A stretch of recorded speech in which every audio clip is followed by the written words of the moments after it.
Baiklah, Malaysia berjaya menarik pelaburan sebanyak RM107.5 bilion meliputi sektor perkilangan, perkhidmatan dan lain-lain bagi tempoh 6 bulan pertama tahun ini.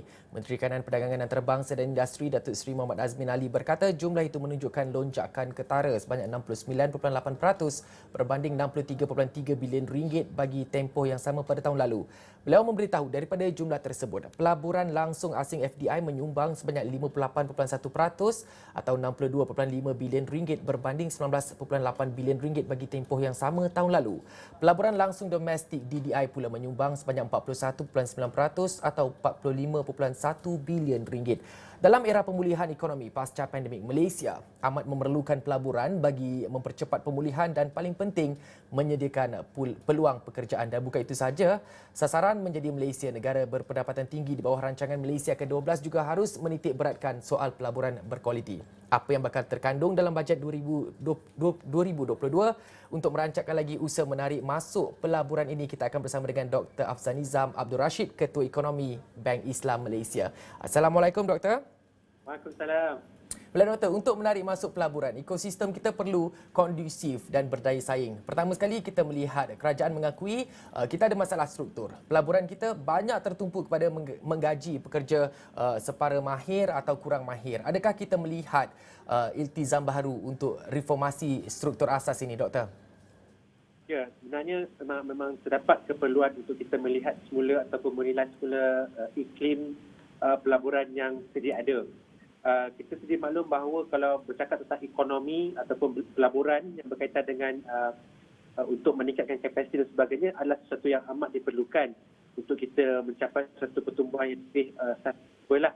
Dan dalam untuk tujuan itu, kebiasaannya kita akan bercakaplah beberapa insentif cukai yang berkesesuaian. Walau bagaimanapun, kita dapat lihat berdasarkan kajian yang dibuat oleh pihak World Bank utamanya, mengenai Global Competitiveness Report mungkin mengatakan bahawa untuk menarik perhatian pelabur asing ini sebenarnya bukanlah tertumpu kepada isu berkaitan cukai, kerana apa yang diletakkan sebagai faktor utama sebagai penilaian para pelabur adalah kestabilan politik dan juga kestabilan di dalam struktur makroekonomi.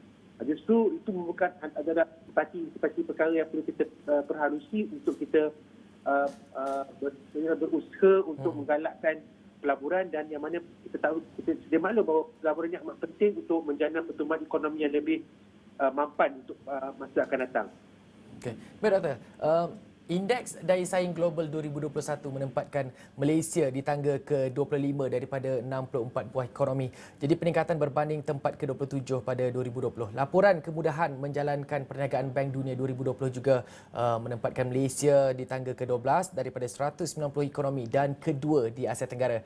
Angka ini semua menggambarkan Malaysia destinasi yang menarik. Adakah kita di landasan yang tepat dari segi fokus, dan apa lagi penambahbaikan segera diperlukan di bawah bajet 2022? Okey, saya merasakan bahawa kita banyak memberi insentif kepada para peniaga usaha untuk kata tu mengambil kesempatan terhadap cukai insentif yang untuk meningkatkan daya saing. Tapi saya suka melihat apa yang telah wawarkan oleh pihak kerajaan melalui kerja konsultasi bajet, mana saya mengatakan bahawa terdapat beberapa cadangan untuk menambah baik, seperti untuk mengadakan simakan ataupun pindaan terhadap Akta Cukai Pendapatan 1967 dan Akta Penggalakan Pelaburan, yang mana mereka mungkin melihat untuk menggabung kedua akta tersebut.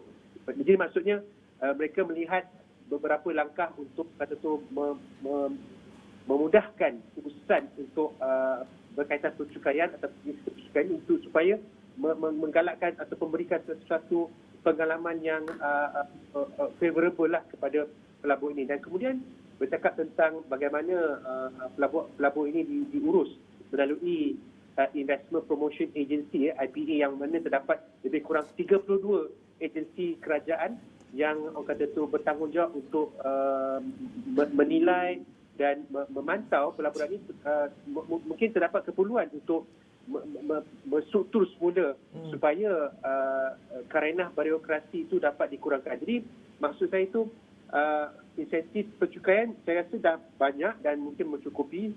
Mungkin juga perlu dilihatlah bersama dia untuk kita menyesuaikan dengan keadaan semasa. Tapi apa yang lebih penting lagi adalah dari sudut kemudahan ataupun pengalaman apabila mereka datang ke sini untuk melabur. Kerana Malaysia ni sudah tentu kita boleh bersetujulah tentang kita mempunyai suatu iklim pelaburan yang baik, kedudukan yang strategis dan sebagainya. Jadi saya rasa itu antara perkara yang akan menjadi intipati lah dalam bajet yang akan dibentangkan nanti. Baik, Doktor. Yang seterusnya saya nak menanyakan ini, Doktor. Rancangan Malaysia ke-12 yang memerlukan 400 bilion ringgit perbelanjaan pembangunan turut memberi tumpuan kepada perkara baru iaitu pelaburan dalam kajian dan pembangunan dan R&D iaitu sebanyak 2.5% berbanding KDNK menjelang 2025 berbanding 1% pada 2020. Dan untuk tahun kedua dalam RMK12 iaitu 2022, apa yang perlu dilakukan dalam aspek ini untuk bersaing dengan negara lain yang sama seperti Korea Selatan yang berbelanja besar untuk R&D, Doktor? Okey. Kita sedia maklum bahawa untuk kita meningkatkan daya saing, untuk kita menjadikan industri-industri kita ni lebih, orang kata tu, kompleks. Kita bercakap banyak industri seperti pertanian, perlombongan, manufacturing, pembinaan dan perkhidmatan. Kita akan sentiasa bercakap tentang upstream dan downstream. Jadi dalam hal ini saya kira kita perlu menggalakkan lagi industri yang berbentuk downstream. So bila maksudnya berbentuk downstream atau ekonomi berhiliran ni, maksudnya dia memerlukan suatu bentuk kajian, suatu bentuk penyelidikan yang berterusan supaya kita akan menjadikan industri itu lebih kompleks lagi. Contoh kalau kita lihat sektor pertanian lah, kalau kita melihat dalam kerangka yang lama mungkin kita akan rasakan sektor itu tak boleh bersaing. Tapi kalau kita kaitkan dengan Internet of Things dan sebagainya, sudah pasti proses pengeluaran ataupun hasil pertanian dapat ditingkatkan. Jadi itu salah satu contohlah bagaimana kita perlu memikirkan konteks R&D ini perlu ditingkatkan supaya kita bertujuan untuk menjadikan ekonomi itu lebih bersaing dan dari segi mutu ataupun produk yang dihasilkan itu lebih, orang kata tu, mempunyai nilai tambah yang lebih tinggi lagi berbanding sebelum ini. Doktor, ini secara ringkas untuk kita ada kurang daripada 2 minit di sini. RCEP CPTPP, bagaimana Malaysia boleh jadi juara, Doktor? Saya kira ialah apa-apa bentuk perjanjian perdagangan antarabangsa memang sesuatu yang baik sebenarnya.